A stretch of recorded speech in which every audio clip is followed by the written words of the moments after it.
Black Star was founded in Philadelphia in a lineage of global anti-colonial struggle on land which has been stewarded by the Lenni Lenape people for centuries.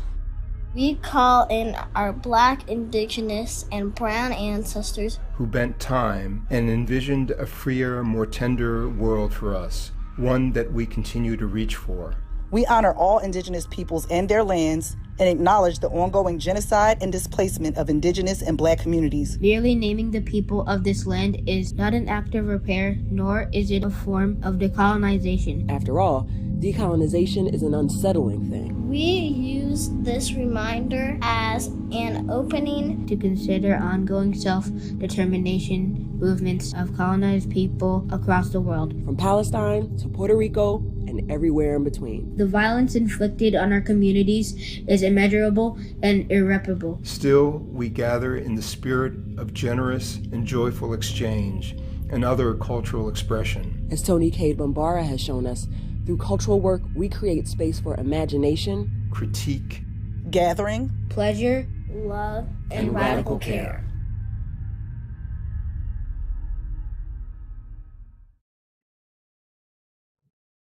Welcome everyone, and thank you for participating in the 11th Annual Black Star Film Festival.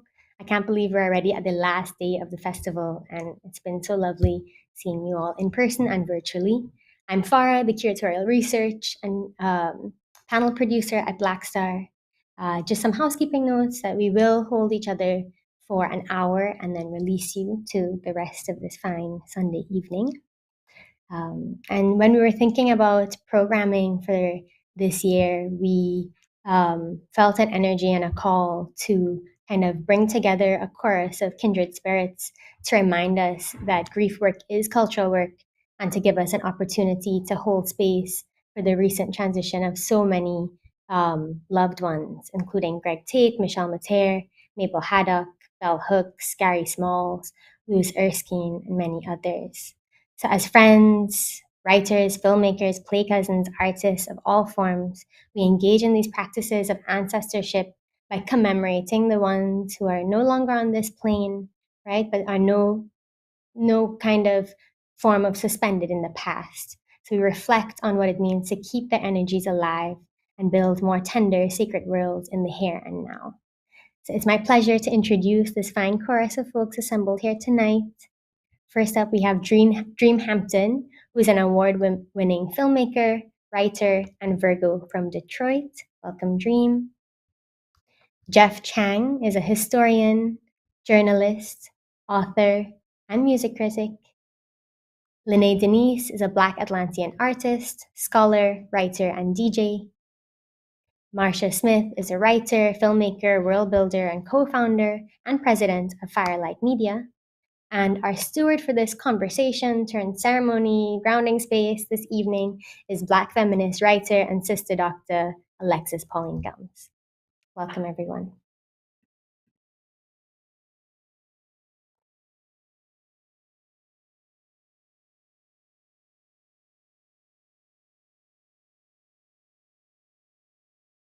Sorry about that. Welcome, everyone. I'm so grateful that you chose to be with us in this intentional space. As Farah said, we are all holding so much love. And we have the just right, perfect folks here with us to model and steward what it means to love across the boundaries of life and death. I'm very honored to be holding space for them to model what we are all doing. We are all remembering, we are all living in honor of folks who have gone on before us, who are a crucial part of who we are and how we move in the world. So for everyone who's participating in this ceremony who's not on the panel, we get to do this too, right? So we're listening, but we're not listening as spectators, we're listening as community, understanding that we're all doing a version of this in our lives. And I would love for us to start with some grounding breaths. So if you can just get into a position that's supportive of your breath, and you know best what that is, I'm going to invite us to take 9 breaths together, and I'm going to mark my inhale and exhale. So you can match me if that is something that's supportive to you, or you can just notice your own 9 breaths at your own pace if that's most supportive to you. Here we go. Inhaling and exhaling. Inhaling and exhaling. Inhaling and exhaling. Inhaling and exhaling. Inhaling and exhaling. Inhaling and exhaling. Inhaling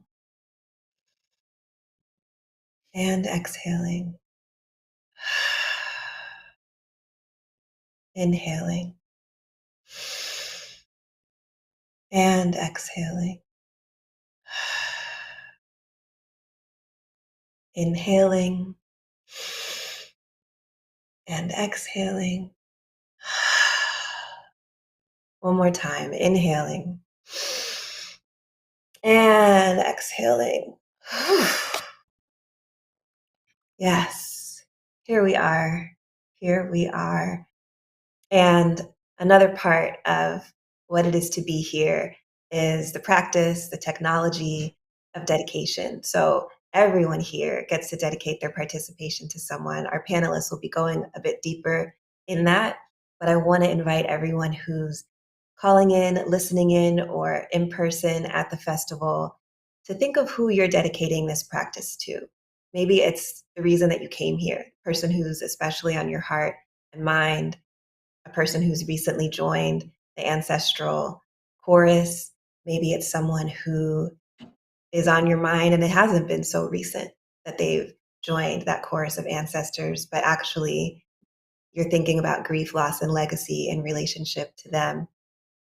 There's truly no wrong answer to this question of dedication, but I want us to just take a minute or so, and those of you who are participating virtually, if you can type into the chat, who is it? Who are you dedicating your time to now?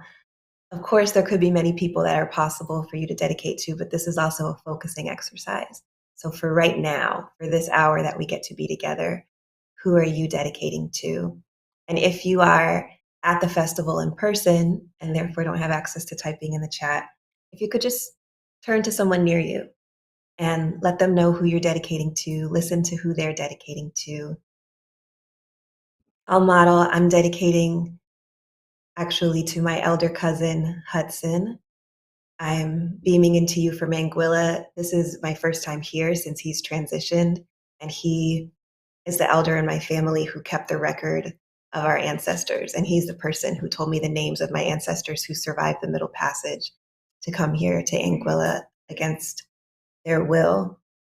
And so what I'm holding is that being here without being able to go sit on his porch and ask him a million questions is a major loss for me. And also honoring that he told me all of those things so that I could be one of the next people to play that role in our family. And I take that very, very seriously. So this is one example of a dedication. And we're just going to take another minute for you to express yours to a person next to you or in the chat.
Okay, thank you everyone for your dedication, for your focus. And now our panelists, I really think of you each as legacy bearers. Our legacy bearers are going to lead the way and exemplify. Each of them have chosen a person who they're dedicating to at this time and bringing forward in this space. And they're going to start with a dedication related to an object or artifact that they are going to share with us. So if we could start with you, Dream, love to hear your dedication and your artifact. Sure. I have chosen to be remembering tonight Joan Didion, a writer who greatly influenced me as a reader, and whose work I would never try to say she influenced me as a writer because I wouldn't try to compare myself to her, but when I try to write about place and time, which I tried to do when I was writing regularly, but even in my filmmaking, when I'm thinking about place and time, she is always with me, in the practice that she employed around pacing, um, around deep dives on details and description. But I'm also thinking about her. Most people, so her masterpieces are slouching towards Bethlehem, Miami, uh, Bethlehem, Play It As It Lays. Each of those books deals with place. Miami would be obvious. Play It As It Lays deals with San Francisco in the 60s. But the book that a lot of people know her for, her kind of, hit was Year of Magical Thinking. And it was about the passing of her husband, who was also a writing partner for her. He was a writer, and they did screenwriting together. But after she wrote that book and it became a Broadway play, starring one of the Redgraves, I think Vanessa, um, she then wrote about the passing of her daughter, and those two things happened back to back. And I myself have been dealing with back to back grief. Some of them have been people like Bell Hooks and Joan Didion, who kind of died back to back, who I did not know. And then there have been some of my closest friends, brothers like Greg Tate, who will also be brought into this space later by Jeff, and Nedick, my dear brother, who I just lost in Mexico. I read her book about the passing of her daughter, Blue Nights, in a single night in London. It was almost 4 a.m. and I just kind of, read it. And she's thinking about memory here. And I'm just going to quickly read passages. She says, in fact, she's talking about mementos. She does this thing where is it okay? Is that what you wanted me to do, Alexis? Is it okay to read now? Okay. She lists a bunch of mementos and things that were in the home that she shared with her daughter. But she says in chapter 7, in fact, I no longer value this kind of memento. I no longer want reminders of what was, what got broken, what got lost, what got wasted. There was a period, a long period, dating from my childhood until quite recently when I thought I did, a period during which I believed that I could keep people fully present, keep them with me by preserving their mementos, their things, their totems. And then she goes on to, talk about cleaning out the closet of her daughter. And she says, I continue opening boxes. She talks about objects for which there's no satisfactory resolution. I find more faded and cracked photographs than I want ever to see again. I find many engraved invitations to the weddings of people who are no longer married. I find many mass cards from the funerals of people whose faces I no longer remember. In theory, these mementos serve to bring back the moment.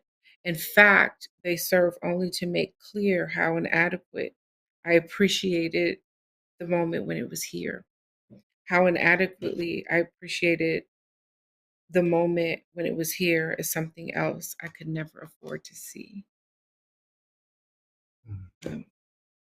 And so I think about her often because she so publicly shared her grieving of her husband and her daughter. But this question of memory, as someone who loves to build altars, there's one behind me, um, as part of my what I consider my ancestral practice. Um, I, I that really stuck with me. As much as I love my altars and my things and my keepsakes, I am also very aware of how important it is to be present in the moment.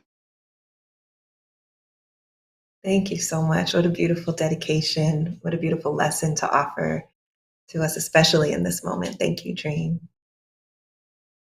And I wanted to ask you, Marcia, to continue with your dedication. Thank you. I wasn't expecting to sit with the weight of loss that I'm feeling right now. But I'm really feeling it right now. I'm feeling the loss of Lonnie Guinier, who's a dear friend. Also of Michelle Materre, Lewis Erskine, who are part of the inspiration for this discussion. And more recently, Mable Haddock. And I want to dedicate my own presence here today to Mable. Mable was, people say other people are forces of nature. Mable really was a force of nature. She grew up on a tobacco farm in Virginia.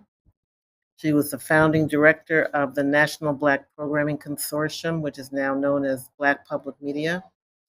She was responsible really for creating a path and a space for several generations of Black documentary filmmakers, including some people that we recognize as having been giants or being giants. Henry Hampton, Orlando Bagwell, Stanley Nelson, my partner, Louis Messiah, Sam Pollard. All of these people were nurtured by Mable, supported financially by Mable. And I actually want to read some of her words. I'll read some more later, but I came across an interview with Mable from 2015 that hit me as vintage Mable. This is how I think of Mable. And she said, my vision and my idea was always to share the achievements and contributions and beauty and talent and artistry of Black people with the world.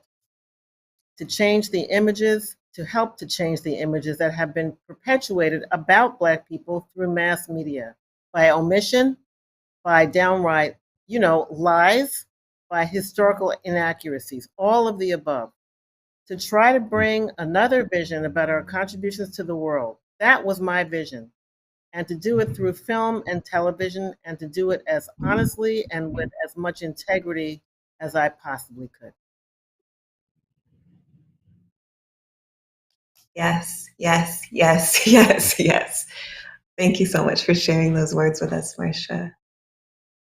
And I want to turn it to you, Jeff, to continue. I thank you. Thank you, Alexis, and thank you for holding us in this space, in this sort of ritual. It's so hard to be able to deal with these kinds of things, I think, and the way that we're acculturated, I suppose. So I'm really thankful for you holding this space for us today. If I may, which is a song that one of my friends did, whom I'm about to honor. I wanted to just dedicate my presence here to three people. Mary will love this. They were all Libras. They were all born over decades apart from each other, but over the course of a week in October, which has become sort of a sacred month. for me, for our family now. But my father passed 3 years ago. Um, to Greg, whom Dream called in earlier, to Greg Tate, and to Tim Parker, who is known as the Gifted Gab from the group Black Alicious. Um, the three of them were three of the most generous people, generous souls I have ever known. And, Greg, my dad was obviously my first role model. Greg, I think, was my gold standard writing role model, as he was for all of us, so many of us. And he was somebody who gave so much of himself to be able to hear the chorus of what that might produce, right? As he conducted us, he conducted all of us in so many ways. And I just feel like everything I've ever done, written, um, is uh, has an echo of my interpretation of Greg, I suppose. Um, the person I wanted to honor, and the object that I wanted to offer up, um, uh, lastly, is Tim Parker, who passed last June. He was a rapper known as the Gifted Gab from Black Alicious, and the object I wanted to offer is a song that he made on the last album that Black Alicious did together, called "The Sun," which is part of a series of songs that he had written over the course of his time. Swan Lake, Changes, If I May, and The Sun was sort of the capstone on it. That was these were songs in which he kind of reflected upon the the sort of gap between the I and the infinite, the I, the sort of personal, the individual I, and the infinite, and how to close that. Um, Gab, we call him Gab. Gab, suffered a tragedy early in his life. His mother passed away, and that really deeply shaped his life, his art, his craft.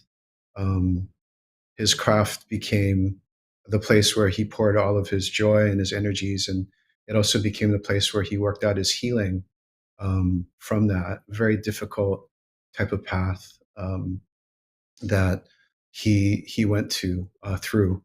Um, but he's got this line in the song where he says, every moment you got to be reborn as you die, and it just hit me like a ton of bricks, actually, to hear that um, song again after he passed, and then constantly, since then, to be able to think about that. And it's interesting, Ria Tajiri has a movie that played yesterday, a beautiful movie called Wisdom Gone Wild, and it opens with a similar type of epigraph, that we're always dying and we're always being reborn.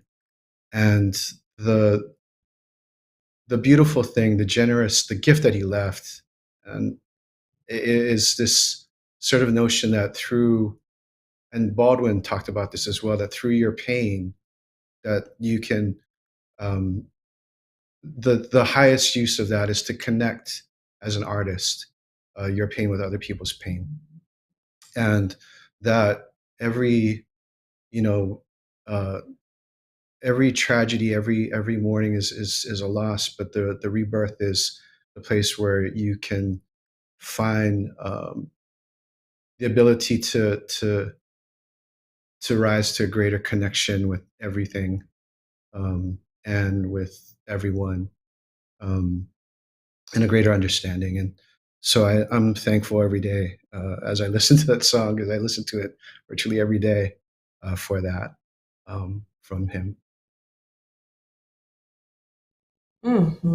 Oh, thank you so much for that. And Lynneé, if you will continue with your dedication.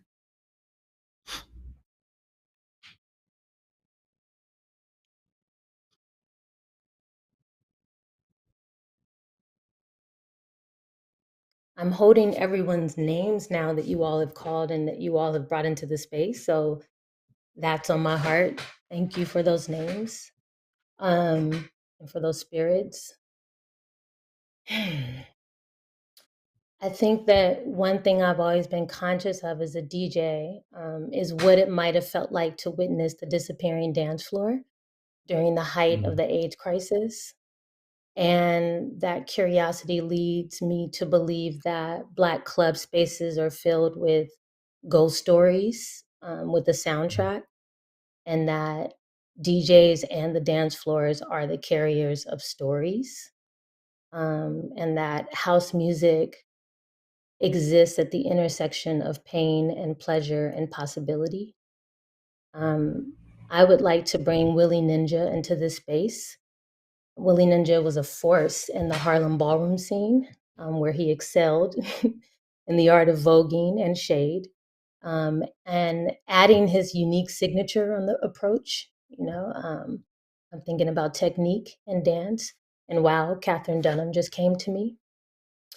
And so when I think of Willy Ninja too, I think about craft, Jeff. So thank you for just bringing the word craft into that space, as a place where we can kind of remember who people are and how they live, that the legacy actually lives in their approach to craft. And this makes me think about dance as a language or dance as text, and the literature that Willy Ninja left behind. And so I'd like to lift up Willy Ninja and the House of Ninja and the other houses that witnessed and took part in the weekly parties and the weekly funerals. And the other forms of music, disco and boogie, new wave, that holds some of those memories. Willy Ninja died in 2006 from complications related to AIDS, which makes me think about my mother's youngest sister, who died in 1999, Cynthia Holly, from complications related to AIDS, and the other many Black women who don't get named, who died from complications related to AIDS. And I've been thinking a lot, because of this Beyonce moment, yes, of Willy Ninja, but also of Bell Hooks and her fierce and fearless modeling of cultural criticism. And then I'm also thinking about Toni Morrison. And so those are the names I want to bring into the space and give thanks for what they left behind. So I think that I would love to share my object, which is just a quick video of Willy Ninja in motion, perhaps writing. Let's call what he's doing writing.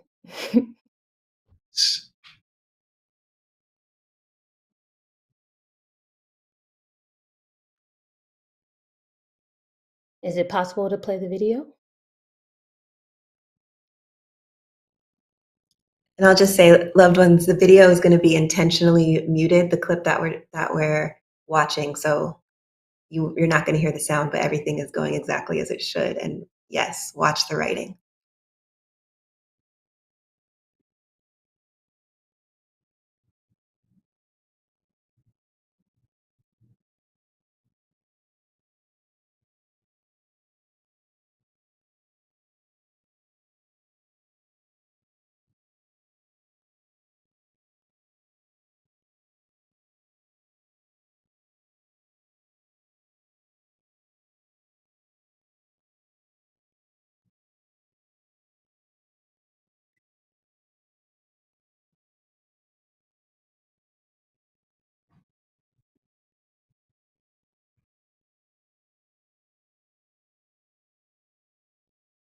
Thank you, thank you, thank you, each of you, for the love that you're offering, for the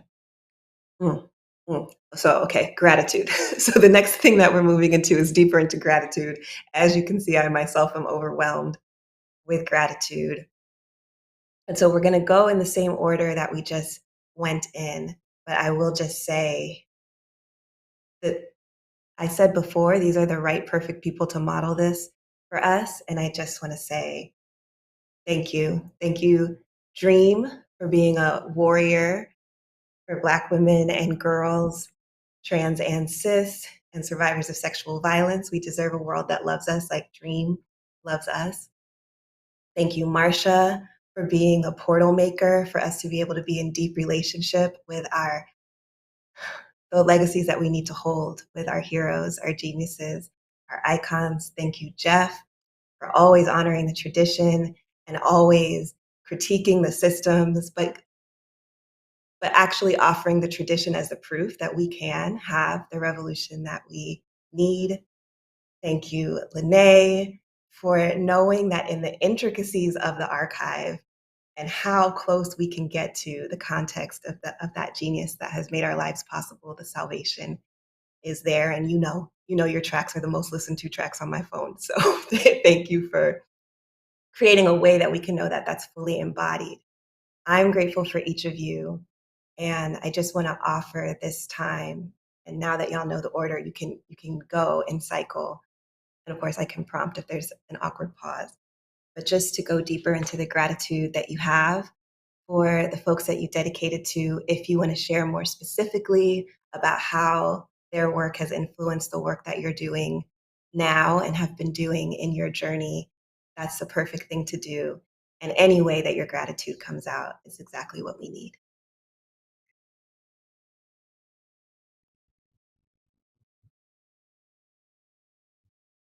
Unmute. Okay.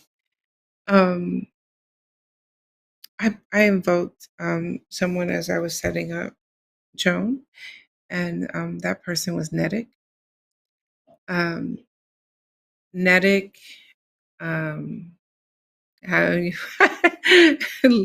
let's start when he was a Capricorn. Look at Lynneé, Capricorn over here. You know, a lot of folks who knew Nedick knew him because of his music. Early on, he was one of the first people that I remember seeing play at when James Spooner and Matthew were presenting Afropunk. I forgot what street it was on. It was definitely in Brooklyn on the other side of Grand. But him and his band Game Rebellion, I had in Detroit, I used to drive out to the suburbs to like slam dance, go see Slayer, whatever. But it wasn't until I saw, Nedick, and Game Rebellion and the kind of like really wide and generous, mosh pits that he used to create with his music in Brooklyn in those early, beta days of Afropunk, that I saw that be like a predominantly Black space. Nedick was vexing. I remember Tamar Kali, who was also playing those early Afropunks with her band, getting into it with him for for trying to have a kind of gender apartheid in the mosh pit, for trying to keep women safe. Until he died, he was vexing around his patriarchy. He thought of himself as a protector, and he was until his very last breath. He was a beautiful man who was vain and cared about his body and and used it as a kind of canvas for some of the most beautiful tats, and was always topless. And when he moves, so a lot of people don't even know him as Game Rebellion. They know him as this like Instagram half naked guy in yoga poses who was like advocating a kind of a rigid health, a militancy around health. One of the things that was particularly vexing about Nedick is that, one of the last things that we did, this was also true of Tupac, and they remind me of one another, but one of the last things that he and I did, both me and Pac and me and Nedick, but here I'm talking about Nedick, was argue. Like a lot of folks in this era of disinformation, Nedick was repeating using his Instagram page to repeat talking points from the right, like literal talking points from the right about trans folks. It was just transphobic garbage, like week after week. And I was like, yo, dog, like I DM'd him and was like, can you is it any chance you could take a week from thinking about trans people? Just a single week. And then he wrote me back some stuff that was insane. Well, forgive me for using that slur. Some stuff that was incredibly troubling, and it drove me off Instagram, which isn't hard to do. I shut down my account. I was so angry with him. And when I was warning him, and talking to a friend about this conundrum about our last conversation, I even erased the conversation. I was so angry. First I deleted the conversation, and then I deactivated Instagram. And when I was talking to my friend, Dr. Maitha Al-Hassan, about how vexing that last conversation was, and having that as a last kind of memory and a last artifact was this text exchange, even though I had deleted it. She, I guess, spent some time going back further in his Instagram, as one does, because, as Joan was talking about, in the digital age, these digital archives become the mementos. We've been spending time in these accidental or incidental altars that are people's old pages. I know that we've all on this call gone through Greg Tate's, and I remember when Sam died, whatever. So yes, his digital archive. And she found this moment when Angelina's child, Jolie and Brad Pitt's child, was asking to be identified as non-binary, and how he was saying, this is exactly how you should raise your children. So she was offering this, like, I know this, like, she was talking about evidence of kind of a regression, of a public regression, and we were bemoaning the fact that he didn't get a chance to get back to that place where he was in before this barrage of kind of posturing around maleness and patriarchy, cishet maleness, overcame him and his feed. I don't know why I'm sharing this right now. I'm kind of freestyling. Nedic is everywhere right now for me. When I log off of this conversation, he will be my screensaver. When I pull down my sun visor in my car, I have a picture of him in the mirror. He's on my altar in a corner next to Biggie and Greg Tate. And unlike Tupac, who when he died, he used to visit me in my dreams to finish arguments, because he's just a stalker like that. I haven't finished like talking to Nedic. And I'll end it there. Thank you for that. Thank you, Dream.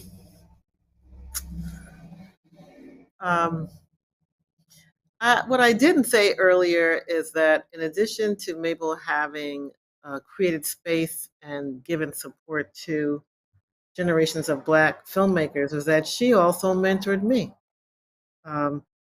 As she did, I know both of her successors at Black Public Media, both of whom are or were Black women.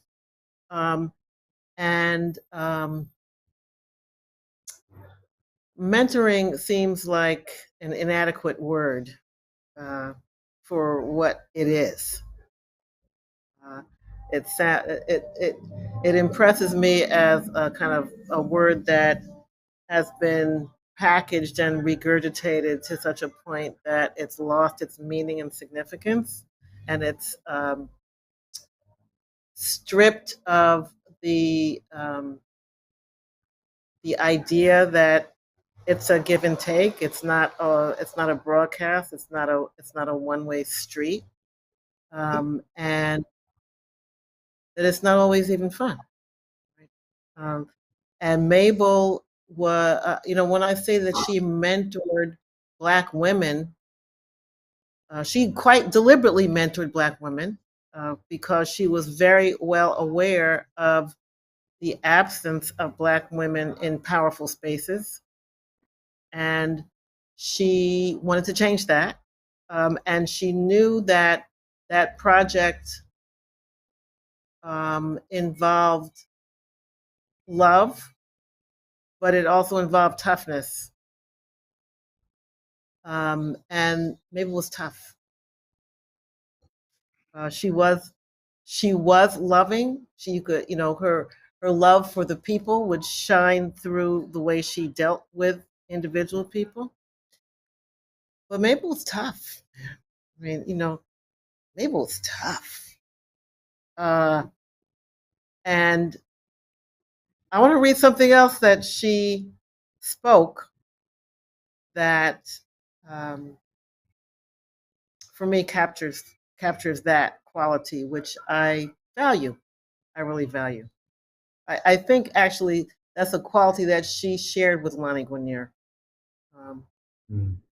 And so I want to read what Mabel said. This is in the course of an interview. And the point in the interview, she has been asked a question about the need to teach Black women about the tactics of white people in corporate or organizational spaces that will seek to diminish you, undermine you, make you doubt yourself, and the need to educate and harden Black women against that, and to recognize that, not to internalize that.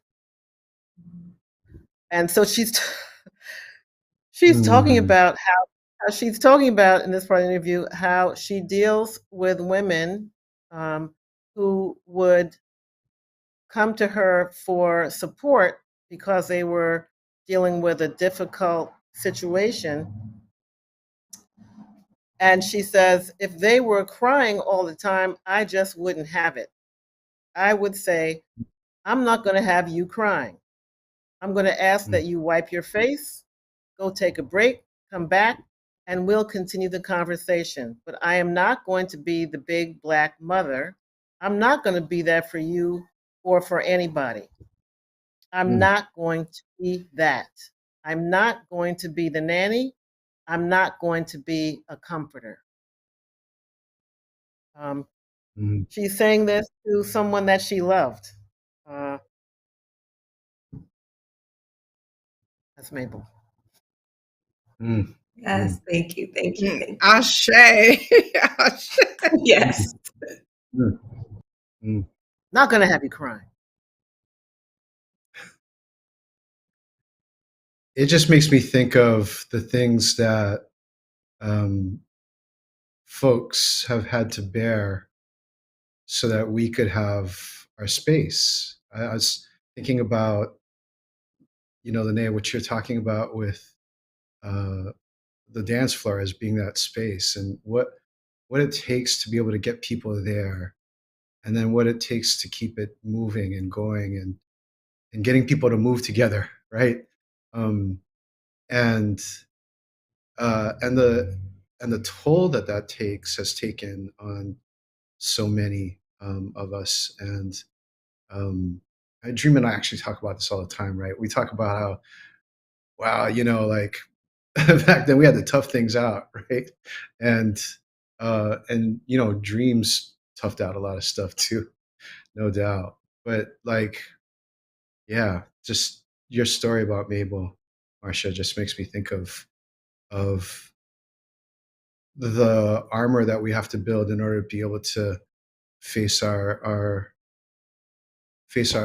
people, our families, our loved ones with peace and patience, to be able to kind of make that happen.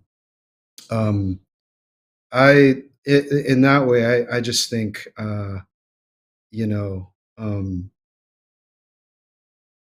somebody like Greg was able to activate a lot of those ideas that then somebody like me, who is of indigenous and migrant descent, not Black descent, could learn and see and understand how as well to be. And I think that's, he was the, in that sense, one of my greatest teachers. And I think so many of us, you know, he just taught us in that kind of a way.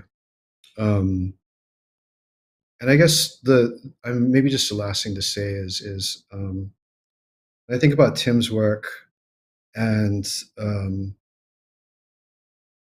all the pain that he had to endure and how he put it in himself.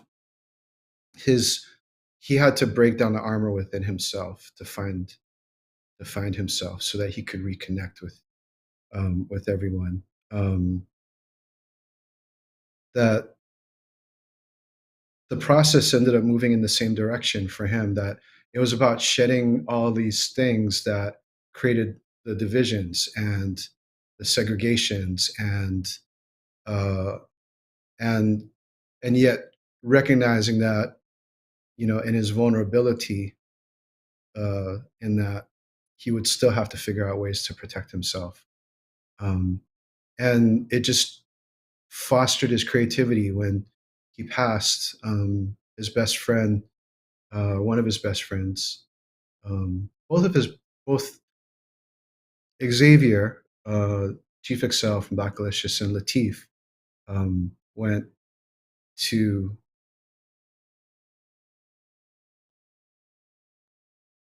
to get his belongings, and they said that they had found so much. You know, he passed during the pandemic, and he had been there, and he was just writing. He just wrote and wrote and wrote and wrote. It was just pouring out of him.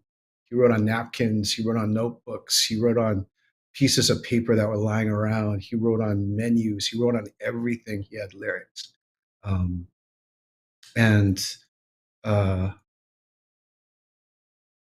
just that outpouring, and how we are to honor that is sort of part of the legacy question. I think, you know, how do we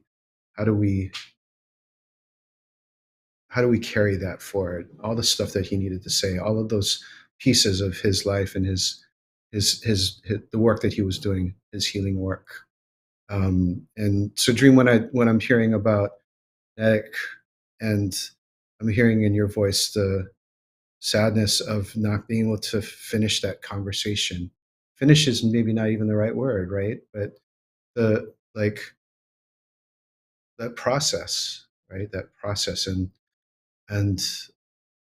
what does that leave, and what do we then, how do we then carry on? I think is part of the burden we're left with.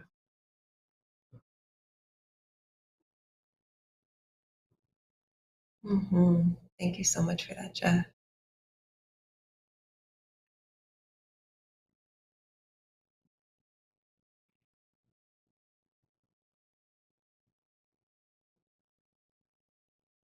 Lynneé, you're still muted. I can't hear you yet. Once again, I'm so sorry. A DJ on mute.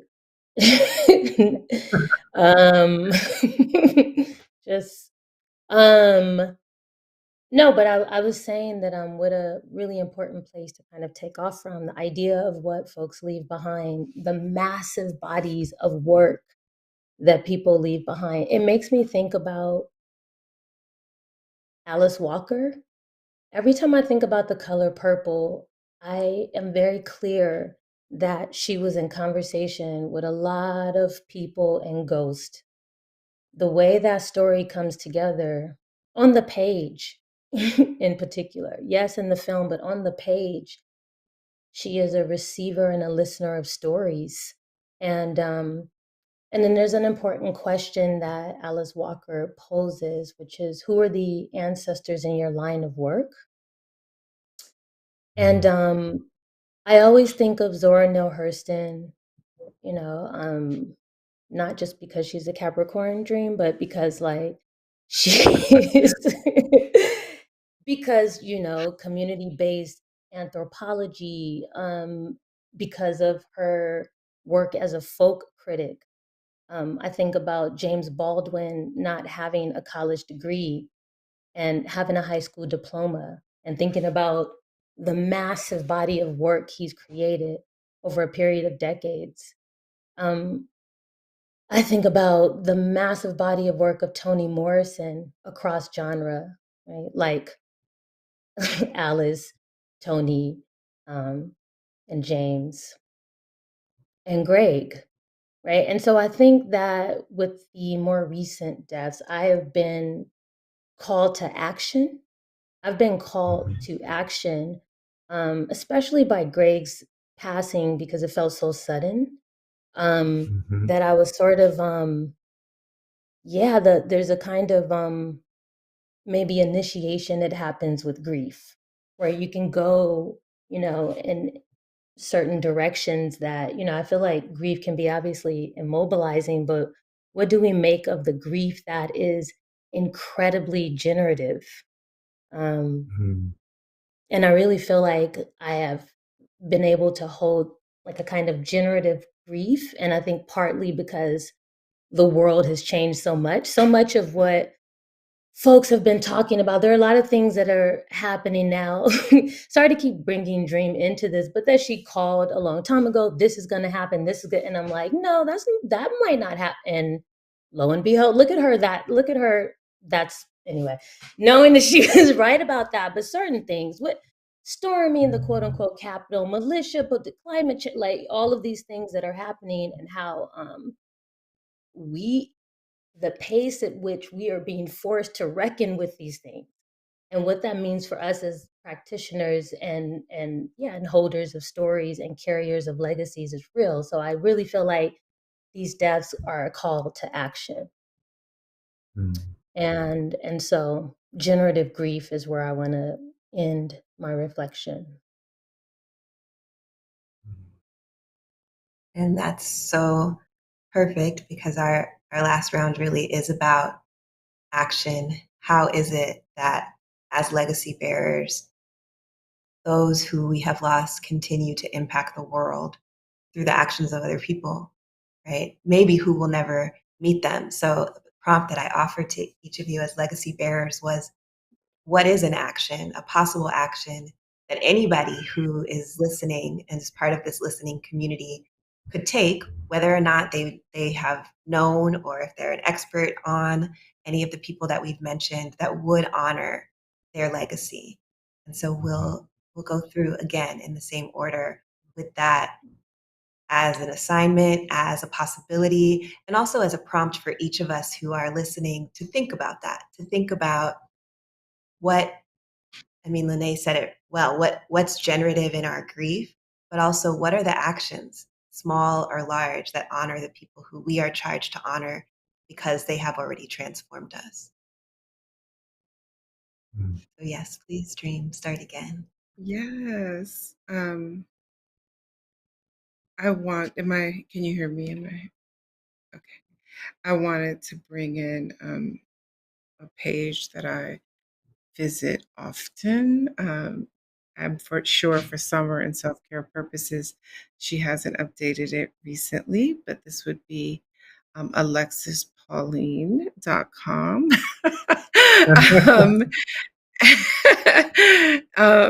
And on June Jordan's birthday, she made an offering called Justified Rage. Happy birthday, June Jordan.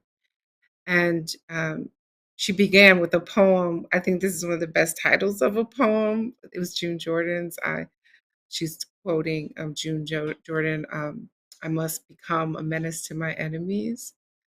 And I was just, I was thinking about, that refrain throughout this poem, I must become. And so I'm just going to quote a stanza. I must become the catalyst of my grief's transformation. I must become the sanctuary of my purpose. I must become soft, and then in parentheses, which makes me think of Mable and all the armor that, as Jeff was saying, that we put on. I must become the revolution of my fear. I must become the woman my ancestors before me believed I could be. I must become. So to me, that's the action. The becoming is the action.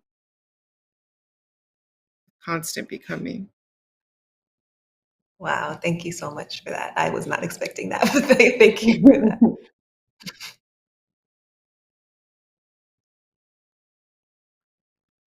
That's a good one. I'm still kind of sitting with grief being generative, and I must become, and Mable stop crying. You know, we have to cry. We deserve to and need to, and then we deserve and need to stop. And I think the idea that grief can be generative is kind of an essential, kind of fundamental idea. And I am thinking and want to end with something I heard about 2 weeks ago. I went to see a talk at the Brooklyn Museum by Lorraine O'Grady, who is an 87-year-old conceptual artist, groundbreaking artist, who, of course, has not received her due. Is getting a little fraction of what she's due now at the age of 87. And she talked at the Brooklyn Museum, and my younger daughter and I went to go see her. And she, by the way, had just premiered a new work that was, in fact, actual armor. Wow. Real, like armor that was made for her. That was the piece. And she inhabited and created this character that's an alter ego that is inside the armor. And one of the things she said that has stayed with me is that she is asked very often, sorry about that noise. Should have put my headphones on. She's asked very often by younger people, artists and curators, how does she find joy? Where does she find joy? And she said that she was asked that repeatedly, and that her answer was that she finds joy in the battle. And she said, I don't call it a struggle. I call it a battle, because that implies contention, not forever uphill. That implies contention. And that's why I call it a battle. And that's my joy, she said. It just is, and it's hitting me again, I think, because of this idea that, grief and generation are really not separate. They're really not. They're really not separate. We have to have both. They are part of who we are, and so yeah, take joy in the battle. I think that's a phrase that Mable would appreciate. Thank you.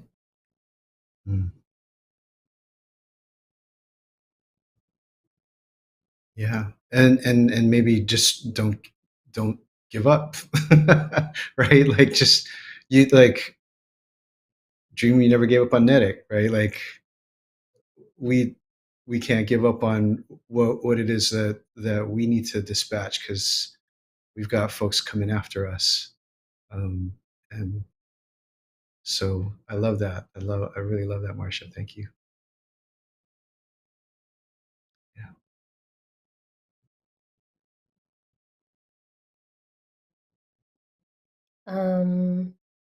Is that it, Jeff? Want me to go forward? Sure. Okay. An action. I think that social media has created perhaps a situation where there's a kind of sort of like a fast food grieving process, a trending of a name, and then a moving forward to the next issue. And Mhm.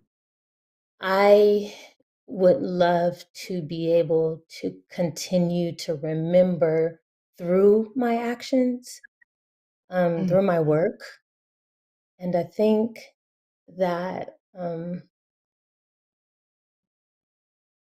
Clyde Woods gives us the language, the late Clyde Woods, that Black music is a form of social explanation.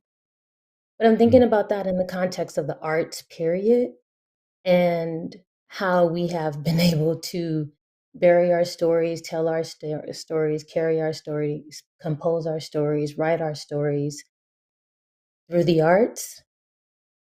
And so I think maybe a close action could also include maintaining, if possible, a close listening practice, a close reading practice, a close film, viewing practice, a close dance practice. Just, I think close is the operative word here. Like, I think that what we're talking about is like close listening across the board, close listening across disciplines, so that we can hear. Yes, yes, yes. So this is the close of our hour. We are not going to have a question and answer session. Really, the questions are for all of us who are listening. How are we going to be with this? And there may be questions in the chat. All of those questions are for us. How do we move into legacy with our generative grief? Thank you so much to each of you legacy bearers for exemplifying, for being brave and vulnerable and honest and visionary all at the same time. So grateful. And much love to everyone. And good night. Okay, thank you.